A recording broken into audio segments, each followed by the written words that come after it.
All right, so the last few problems are going to be very beneficial because I keep saying, can you use direct substitution? So one of the things you want to look at is there a variable in your denominator? If there is a variable in the denominator, then that means you're going to have to watch out, okay? It may or may not cause issues. So I notice that there's a variable in my denominator, but can I use direct substitution? Well, 1 to any power, essentially, is 1. So 1 to the 5th is 1, plus 3 is 4. And then 1 to the 5th is 1, times 4 is 4, plus 4 is 8.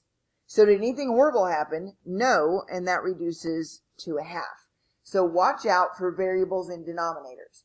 And then the next thing is watch out for variables under even roots. So odd roots, which this one is a cubed root or a third root, odd roots are fine. But even roots, you cannot have negatives underneath them because they will be undefined or they'll go to imaginary numbers. So what I want to do here is use direct substitution, which I can do. So 2 times a negative 365.5 is going to be, hang on, 2 times negative 365.5 is, and I get negative 731 plus 2 is, and I get a negative 729. You can't see. I get a negative 729.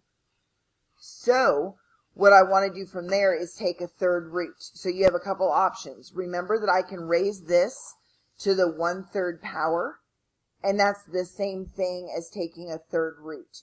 Or what you can do is hit math and scroll down to option 4, and that's also a third root. So I can do a third root of negative 729, and I'll still get negative 9. So direct substitution is fine. So your answer is going to be a negative 9 here. So the last couple, we're just going to use properties of limits.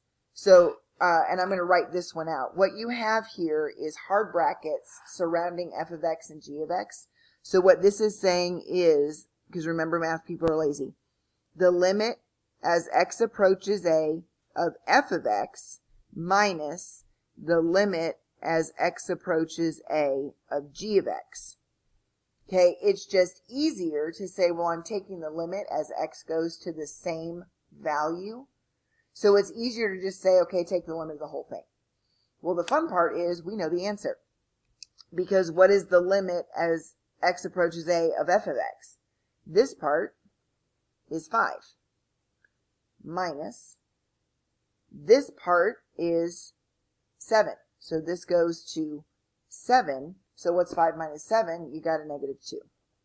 Okay? So now find the indicated limit. So what you want to do is realize what does 2 times a function do? And this goes back to the sections I made optional.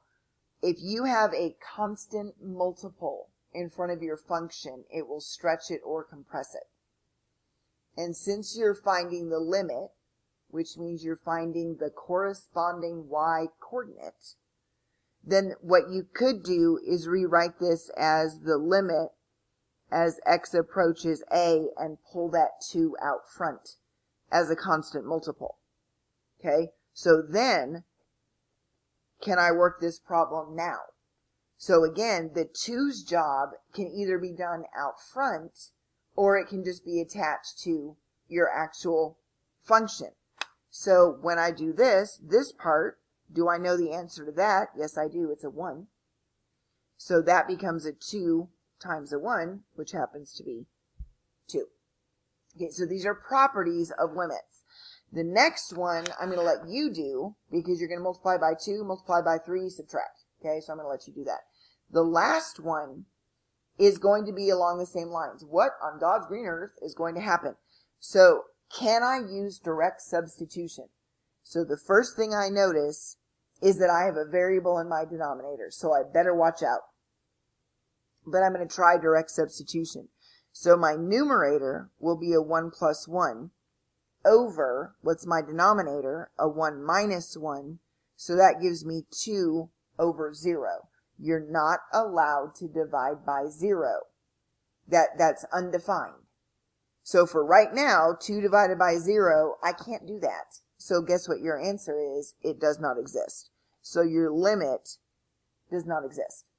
Okay, and that's it for 2.4.